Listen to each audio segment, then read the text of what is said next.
Hello students, कैसे हो सब लोग। तो आज 11th क्लास का दूसरा लेक्चर क्या पढ़ेंगे। इसमें हम लोग पढ़ेंगे साइंटिफिक नोटेशन। ये क्या होता है, जब हम कोई एक्सपेरिमेंट करते हैं तो उसमें वैल्यू डेसिमल पॉइंट में आती है, या मान लीजिए डेसिमल पॉइंट में नहीं भी आती है, किसी भी टर्म में वैल्यू आती है। हम क्या करते हैं, कॉम्प्लेक्स नहीं होना चाहिए, हम क्या करते हैं, एक प्रॉपर तरीका है उसको लिखने का साइंस में, और उसी को बोलते हैं हम लोग साइंटिफिक नोटेशन। ठीक है, तो देखो जरा क्या होता है scientific notation.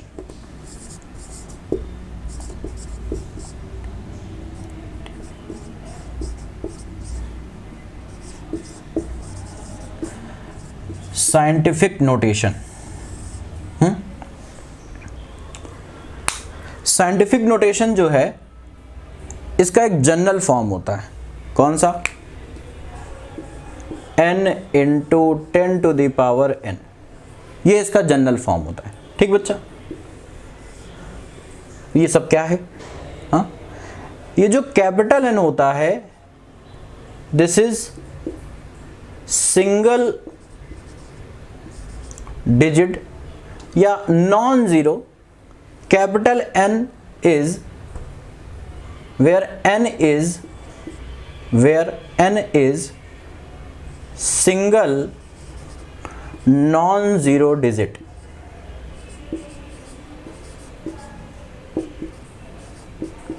Single non zero digit क्या बोलते हैं इसको बोलते हैं डिजिट टर्म। क्या बोलते हैं, थोड़ा टेढ़ा हो गया ये, where n is called digit term. ठीक है बच्चों, ये वाला n क्या है, नॉन जीरो होना चाहिए, जीरो नहीं ले सकते आप इसको, समझ रहे हैं। कम से कम एक नंबर ऐसा हो जो नॉन जीरो। स्मॉल n क्या होता है? स्मॉल n कुछ नहीं, एक सिंपल इंटीजर वैल्यू होती है ना, इंटीजर होता है। इसको क्या बोलते हैं पावर में? इसको बोलते हैं एक्सपोनेंट। क्या बोलते हैं इसको? एक्सपोनेंट। तो scientific notation is represented by capital N into 10⁻⁻n, where capital N is equal to single non-zero digit which is called digit term, and small n is equal to integer called exponent। ठीक है, अब जरा इसका मतलब समझ लेते हैं। थोड़ा बहुत तो आप लोगों को पता होगा, आपने पढ़ा होगा, और फिजिक्स वगैरह में भी पढ़ लेते हैं बच्चे, तो आपको थोड़ा बहुत तो आता ही होगा इसमें से, है ना। चलो देखते हैं, आप इसको नोट कर लीजिए, मैं यहाँ पे लिखता हूँ इसको।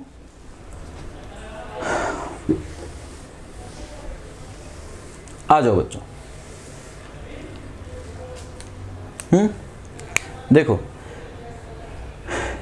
ये जो नंबर है इसमें ये जो n होता है, n will be positive, n will be positive.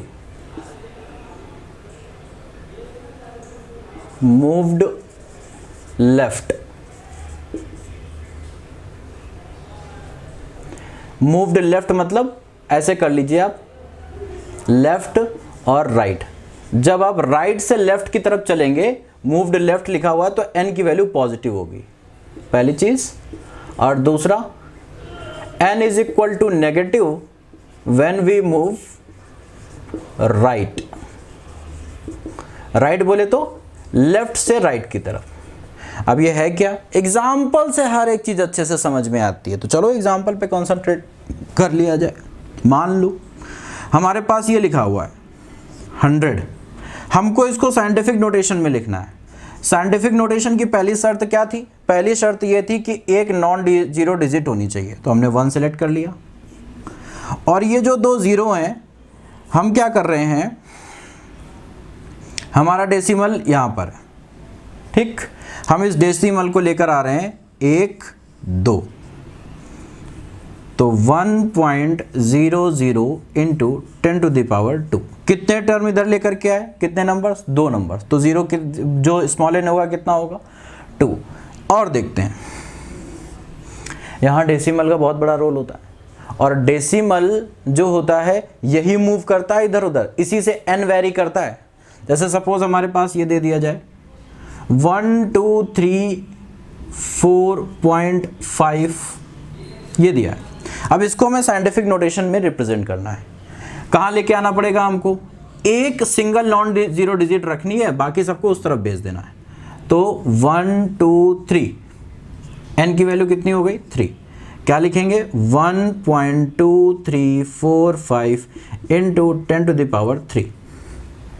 ठीक है, और देख लेते हैं एग्जाम्पल। सपोज दिया हुआ है 0.0032, इसको साइंटिफिक नोटेशन में लिखना है। तो डेसिमल कहाँ लाना पड़ेगा, n की कंडीशन क्या, सिंगल नॉन जीरो डिजिट होनी चाहिए। तो भैया यहाँ पे चाहिए अपने को डेसिमल के लेफ्ट साइड में एक सिंगल नॉन जीरो डिजिट होनी चाहिए, राइट में कितना भी हो कुछ भी हो उससे कोई फायदा नहीं, उससे कोई मतलब ही नहीं अपने को। तो कहाँ लाएंगे इसको 1 2 3, इस बार किधर चले हैं, इस बार चले हैं लेफ्ट टू राइट। तो वैल्यू कैसी होगी नेगेटिव, n की वैल्यू कैसी होगी नेगेटिव, क्या लिखेंगे 3.2 इंटू 10 टू द पावर -3। आई बात समझ में, क्यों किधर चले थे, इधर लेफ्ट टू राइट चले थे, यहाँ कहाँ चल रहे थे राइट टू लेफ्ट। ठीक है, और देखते हैं एग्जांपल। सपोज दे दिया जाए माइनस का 0.013 इसको करना है। तो डेसिमल को कहाँ लाना पड़ेगा, यहाँ पर, इसके बाद 1 के बाद, तो मूव कराएंगे 1 2 पॉइंट हमने इसको 2 डिजिट हमने मूव कराया, राइट साइड लेकर के गए, लेफ्ट टू राइट चलें, लेफ्ट टू राइट चलने पे क्या होता है निगेटिव वैल्यू, क्या लिखेंगे 1.3 इंटू 10 टू द पावर -2। ठीक, कॉपी करिए, इसको कॉपी करिए, और अभी मैं आपको नंबर दे रहा हूं, कुछ उनको आप खुद से लिखेंगे, वीडियो को पॉज करेंगे और पॉज करके लिख के देखेंगे, और फिर मेरे आंसर से आप मैच करेंगे। ठीक है, चलो प्रैक्टिस करते हैं। तो मैं नंबर्स लिख रहा हूं, प्रैक्टिस आपको करनी है। पहला क्वेश्चन आपके लिए जल्दी से प्रैक्टिस करना है 60.23, दूसरा क्वेश्चन 23.0.00, तीसरा क्वेश्चन 0.593, और चौथा क्वेश्चन 0.0072, नेक्स्ट क्वेश्चन 0.000001। ठीक है, तो अब आपका काम है, आप अगर इसको सीखना चाहते हैं, क्योंकि ये बहुत काम आने वाला है, ये बहुत काम आने वाला है आगे आपके, ठीक है ना। यही एक ऐसी चीज़ है जो अगर आपको अच्छे से क्लियर हो जाएगी तो कैलकुलेशन, जब आप न्यूमेरिकल सॉल्व कर रहे होंगे ना, तो कैलकुलेशन बहुत ईजी हो जाएगा। तो इसलिए ध्यान से सीखना है इसको। क्या करें, वीडियो को 1 सेकंड के लिए पॉज करें, इसको सॉल्व करें और उसके बाद आंसर मैच करें। तो चलो मैं सॉल्व करता हूँ। यहाँ पर आंसर हो जाएगा आपका 6.023 इंटू 10 टू द पावर, कितने डेसिमल लेकर के आए इसको, 1 डिजिट लेकर के आए, कहाँ चले हम लोग राइट टू लेफ्ट मतलब पावर प्लस में होगी, कितने डिजिट लेकर के आए 1 डिजिट, तो क्या हो जाएगा पावर 1। ठीक है, यहां पर क्या हो जाएगा, डेसिमल ये है, right to left, right to 1 2 digit लेकर के आए हैं, तो क्या हो जाएगा यहाँ पर बच्चों 2.3000, 2 डिजिट लेकर के आए हैं तो 10 टू द पावर 2। यहाँ पर क्या हो जाएगा, अब यहाँ पे क्या इसको लेफ्ट टू राइट लेके जाना पड़ेगा, तो लेफ्ट टू राइट लेके चले जाएंगे 5.93 इंटू 10 टू द पावर -1। क्यों, क्योंकि लेफ्ट टू राइट ले जाने के लिए क्या करना पड़ता है, माइनस में पावर होती है। चलिए, बहुत अच्छा, अगर आप कर पा रहे हैं तो समझ लीजिए सीख गए, बस इतना ही होता है। और थोड़े से कुछ और रूल हैं बेसिक से। कहाँ लेके जाना पड़ेगा इसको, left to right 1 2 3, 7.2 into 10 to the power कैसा -3। और इस नंबर में, हाँ भाई बड़ा मज़ेदार नंबर है, हाँ कैसे करेंगे देखो, 1 2 3 4 5 6, अरे बाप रे 1.0, हाँ पॉइंट के बाद कुछ ना कुछ लगा दीजिए, कुछ नहीं है तो 0 तो लगेगा ही लगेगा, इंटू 10 टू द पावर कितने टर्म लेके आए थे 1 2 3 4 5 6, सॉरी 1 2 3 4 5 6, तो क्या हो जाएगा -6।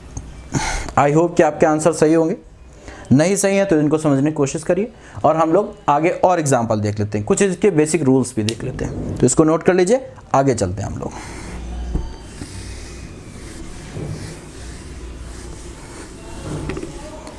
अब देखो इंपॉर्टेंट क्या है, अगर हमें दो साइंटिफिक नोटेशन दे दिए जाएं, कुछ दो वैल्यूज दे दी जाएं, तो उनका एडिशन कैसे करते हैं, उनका सब्सट्रैक्शन, मल्टीप्लिकेशन और डिवीजन कैसे करते हैं। तो सबसे पहले कंडीशन देखो, एडिशन और सब्सट्रैक्शन की एक कंडीशन है, एडिशन और सब्सट्रैक्शन की जो कंडीशन है, कंडीशन आप यहाँ पे हेडिंग डालिएगा, addition for condition for addition and subtraction for two scientific notation value, for two values, condition for addition and subtraction.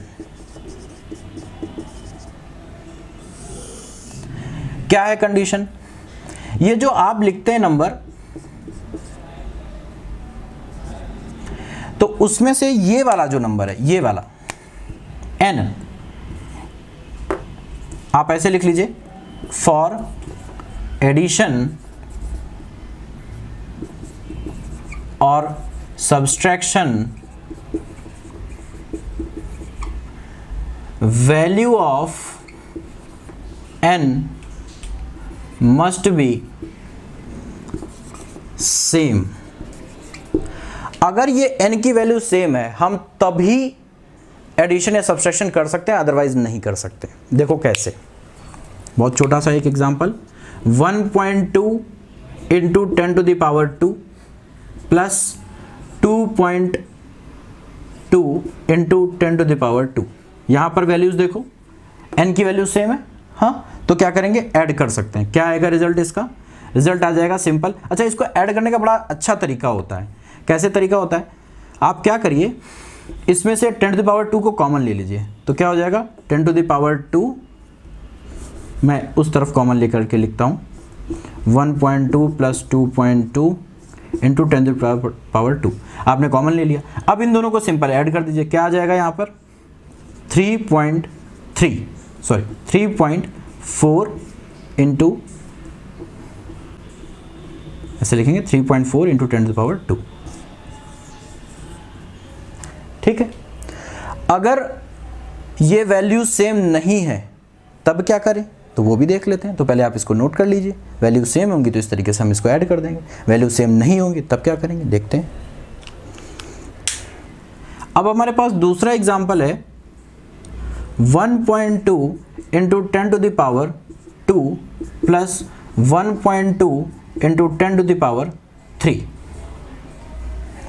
तो क्या करना पड़ेगा, यहाँ पे n की वैल्यू तो सेम है नहीं, तो उसको सेम करना पड़ेगा। कैसे करेंगे, चलो एक किसी को चेंज कर लेते हैं। सपोज हमने इसको चेंज किया, इसको एज इट इज रखते हैं, 1.2 इंटू 10 टू द पावर 2। अब हमने ये पढ़ा था कि अगर हम लेफ्ट टू राइट मूव करते हैं तो वैल्यू माइनस हो जाती है, मतलब वैल्यू डिक्रीज हो जाती है। तो देखो क्या होगा, इसको हम डेसिमल को यहाँ लेकर के आते हैं, कितना हो जाएगा 12.0 इंटू 10 टू द पावर 2। ठीक है, अब आप इसको ऐड कर सकते हैं, इसको ऐड कर लीजिए आप। कैसे, 1.2 plus 12.0 into 10 to the power 2। हमने 10 टू द पावर 2 इसमें से कॉमन ले लिया, 10 टू द पावर 2 कॉमन ले लिया, इसको ऐड कर दिया, ये कितना आ गया 13.2 into 10 to the power 2। This is your answer. ठीक है बच्चों, तो एक एग्जांपल देख लेते हैं हम लोग सब्सट्रैक्शन का। ये हमारे पास नंबर्स हैं, अब पावर तो यहाँ पर सेम है नहीं, यहाँ पर 3 है, यहाँ पर 2 है, क्या करें, सेम करते हैं पावर। तो सेम करने के लिए उससे मतलब नहीं है कि ये डेसिमल कहाँ पे जा रहा है, कहीं पे भी जाए, हमें पावर सेम करनी है। तो चलो इसको डिक्रीज कर लेते हैं। कैसे डिक्रीज करेंगे, इस डेसिमल को लेकर के आते हैं यहाँ पर, ये डिक्रीज हो जाएगा, लेफ्ट टू राइट वेरी करेंगे, डिक्रीज हो जाएगा। कितना हो जाएगा, ये आ जाएगा आपका 43.1 इंटू 10 टू द पावर 2। अब हो गई power same, 1.2 into 10 to the power 2, 10 to the power 2 common ले लीजिए, कितना आ गया 43.1 माइनस का 1.2 है ना, कितना आ गया, ये यहाँ से सब्सट्रैक्ट कर लेते हैं हम लोग, 43.1 1.2, ये आ गया 11 2 9 और यहाँ पर हो गया 2 1 1 और ये हो गया आपका 41.9. Yes, this is your 41.9. This is your answer. ठीक है बच्चों, तो बस ऐसे करना होता है हमें. सबसे पहले n को इक्वल करना है. अब n को इक्वल करने के लिए डेफिनेटली आपको डेसिमल को इधर उधर मूव कराना पड़ेगा, तो मूव कराइए, कोई दिक्कत नहीं है. इंक्रीज करना है वैल्यू तो डेफिनेटली आपको क्या करना पड़ेगा, राइट टू लेफ्ट मूव करना पड़ेगा. डिक्रीज करना है तो लेफ्ट राइट मूव करिए. अब देख लेते हैं कि मल्टीप्लिकेशन और सब्सट्रैक्शन के लिए, सॉरी मल्टीप्लिकेशन और एडिशन के लिए क्या रूल है हमारे पास. तो अब देख लेते हैं कि मल्टीप्लिकेशन और डिवीजन के लिए क्या रूल है.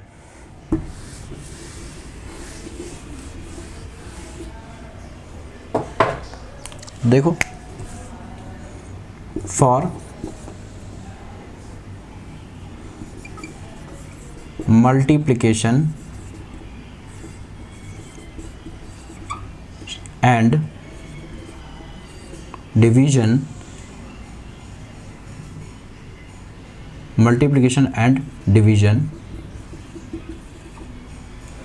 n कुछ भी हो सकता है, n से कोई मतलब नहीं. जैसे देखो, सिंपल आपको क्या करना है, सपोज आपके पास दिया हुआ है 2.4 into 10 to the power 2 into 5.6 into 10 to the power 2, ये दिया है. तो क्या करते हैं बच्चों, ऐसे आप समझ लो, पहले इसका जनरल फॉर्म देख लो. जैसे n1 कोई नंबर, कुछ भी नंबर दिया हुआ है, या कुछ यहाँ पर सपोज k दिया हुआ है कोई number, k into 10 to the power n1 into ये k1 कर लीजिए और यहाँ k2 कर लीजिए, k2 into 10 to the power n2. तो क्या करेंगे, इन दोनों नंबर्स को मल्टीप्लाई कर देंगे, k1 into k2 into 10 to the power n1 plus n2. जो पावर्स हैं इनको ऐड कर देते हैं हमेशा. मल्टीप्लिकेशन में जो 10 टू द पावर होगी उसको ऐड कर देंगे. तो यहाँ पर हमने इसको क्या किया, 2.4 इंटू 5.6 और यहाँ पर 10 टू द पावर 2 प्लस 2. इसको मल्टीप्लाई करेंगे तो कितना आएगा, 13.44 into 10 to the power 4. This is your answer. Multiplication में क्या करेंगे कि जो 10 टू द पावर एक्सपोनेंट होगा उनको ऐड कर देंगे, और डिवीजन में उनको सब्सट्रैक्ट कर देते हैं. देखो, जैसे सपोज दिया हुआ है 1.6 इंटू 10 टू द पावर 5, और इसको आपको डिवाइड करना है 0.4 इंटू 10 टू द पावर 2. क्या करेंगे, इसको सिंपल आप डिवाइड कर दीजिए, ये 4 टाइम्स चला जाएगा, 4 हो गया ये, into 10 to the power 5 minus 2, नीचे वाला ऊपर जाएगा माइनस में हो जाएगा. क्या आंसर आ गया, 4 इंटू 10 टू द पावर 3. तो डिवीजन में एक्सपोनेंट को सब्सट्रैक्ट कर देते हैं और मल्टीप्लिकेशन में एक्सपोनेंट को ऐड कर देते हैं. बस सिंपल है. ठीक है, तो इसके और भी एग्जांपल्स आप सॉल्व करके देख सकते हैं. तो मैं कुछ क्वेश्चंस आपको दे देता हूं, आप इसको सॉल्व करिएगा, और आप चाहें तो मुझसे पूछ भी सकते हैं. अगर आपको नहीं समझ में आ रहा है, इसके बाद भी अगर नहीं समझ में आया तो आप पर्सनली मुझसे पूछ सकते हैं. डिस्क्रिप्शन में मेरा नंबर रहेगा, आप मुझे अपना प्रॉब्लम मैसेज कर दीजिए, व्हाट्सअप कर दीजिए, मैं आपको रिप्लाई कर दूंगा. ठीक है बच्चों, तो चलिए मैं कुछ क्वेश्चंस देता हूं आपको, और ये डिवीजन और मल्टीप्लिकेशन के क्वेश्चंस आप लोग सॉल्व करिएगा, और प्लीज़ अपने आंसर को मुझे सेंड करिएगा. तो हमारे पास 5.9 इंटू 10 टू द पावर 3, एक नंबर ये है, multiplied by 7.2 into 10 to the power 5. This is your first question. 2.11 into 10 to the power 3, 7.11 into 10 to the power 4. 2 question multiplication के हो गए, 2 डिवीजन के ले लीजिए आप. 4.32 into 10 to the power 5 divide by 2.1 into 10 to the power 2. And next question, 11.31 into 10 to the power 4 divided by 1.21 into 10 to the power 7. Power minus में भी आ सकती है, उससे कोई दिक्कत नहीं, कोई प्रॉब्लम नहीं उससे. ये 4 क्वेश्चन आप सॉल्व करिए और इनके आंसर्स आप चाहें तो मुझसे वेरीफाई कर सकते हैं। आप मुझे इनके आंसर्स मैसेज कर दीजिए, व्हाट्सएप कर दीजिए और मैं आपको इसका सोल्यूशन बता दूंगा।